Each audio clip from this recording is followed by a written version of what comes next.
ദാവീദിന്റെ പുത്രന് ഹോശാന. കർത്താവിന്റെ നാമത്തിൽ വരുന്നവൻ വാഴ്ത്തപ്പെട്ടവൻ, ഉന്നതങ്ങളിൽ ഹോശാന. വേഗം വരുന്ന യേശുക്രിസ്തുവിന്റെ നാമം വാഴ്ത്തപ്പെടുമാറാകട്ടെ. ഇന്ന് പരിശുദ്ധ നോമ്പിന്റെ 43-ാം ദിനം.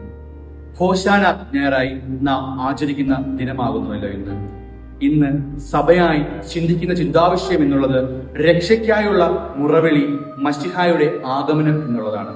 അതിന് ആധാരമായി തിരഞ്ഞെടുത്തിരിക്കുന്ന വേദഭാഗം വിശുദ്ധ മത്തായി എഴുതിയ സുവിശേഷം അതിന്റെ 21-ാം അധ്യായം 1 മുതൽ ഉള്ള വാക്യങ്ങളാകുന്നുവല്ലോ. ജെറുസലേമിലേക്ക് മശിഹ രാജകീയമായി കടന്നു വരുന്നതാണ് ഇതിവൃത്തം. ഓരോ ഹോശാനയും നാം അനുസ്മരിക്കുന്നത് ഇതേ രാജകീയ വരവിനെ അനുസ്മരിച്ചുകൊണ്ടാണ്. നമുക്കറിയാവുന്ന പോലെ തന്നെ എല്ലാ സമവീക്ഷണ സുവിശേഷങ്ങളിലും രേഖപ്പെടുത്തിയിരിക്കുന്ന വിവരണം എന്നിരിക്കെ തന്നെ മശിഹാ ചരിത്രത്തിലെ ഏറ്റവും നിർണായകമായ ഒരു സംഭവമായി നമുക്ക് ഇതിനെ കാണുവാൻ സാധിക്കും. അതിൽ 5 മുതലുള്ള വാക്യങ്ങൾ വായിക്കുമ്പോൾ കഴുതക്കുട്ടി എന്നിങ്ങനെ നമുക്ക് കാണുവാൻ സാധിക്കുന്നുണ്ട്.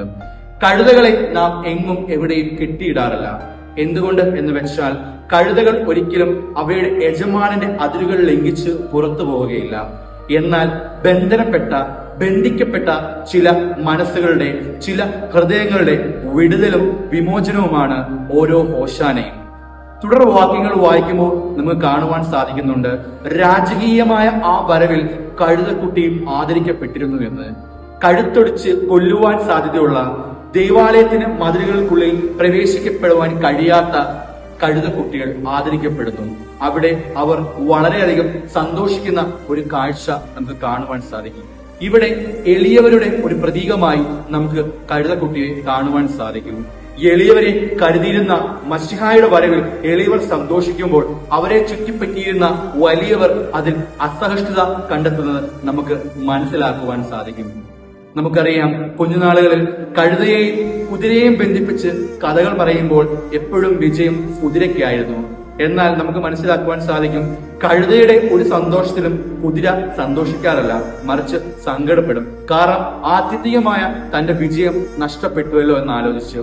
ഇവിടെ ജെറുസലേമിലേക്ക് മശിഹ വരുമ്പോൾ അവിടെ നമുക്ക് കാണുവാൻ സാധിക്കുന്നത്, എളിയവരെ കരുതിയിരുന്ന, അവരുടെ രക്ഷയ്ക്കായി നിന്നിരുന്ന കർത്താവിന്റെ വരവിൽ മറ്റുള്ളവർ, വലിയവർ എന്ന് ഭാവിച്ചിരുന്നവരുടെ അസഹിഷ്ണുത നമുക്ക് കാണുവാനായിട്ട് സാധിക്കുന്നു.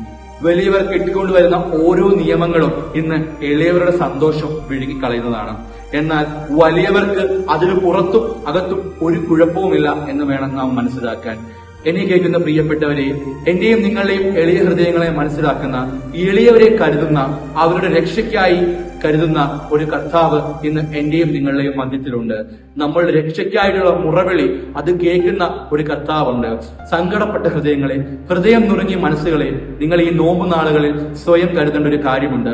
കർത്താവ് വന്നത് എളിയവരെ കരുതാനാണ്, അവരെ സ്നേഹിക്കുവാനാണ്. ഈ നോമ്പ് നാളുകൾ എളിയ ഹൃദയത്തോടുകൂടി, ഹൃദയം നുറുങ്ങിയ മനസ്സോടുകൂടി ആരെങ്കിലും ആയിരിക്കുന്നുവെങ്കിൽ ഇന്ന് ഈ നാളുകളിൽ നമ്മളുടെ മനസ്സിനെ നമ്മൾ സ്വയം പറഞ്ഞു പഠിപ്പിക്കണം, കർത്താവ് എന്നെ രക്ഷിക്കും, അവൻ എന്നെ മാനിക്കും എന്നുള്ളത്. അതിന് ഈ നോമ്പിന്റെ നാളുകൾ നമുക്ക് സാധിക്കട്ടെ എന്ന് മാത്രം പ്രാർത്ഥിച്ചുകൊണ്ട് ഞാൻ നിർത്തുന്നു. ദൈവം നമ്മെ അനുഗ്രഹിക്കട്ടെ.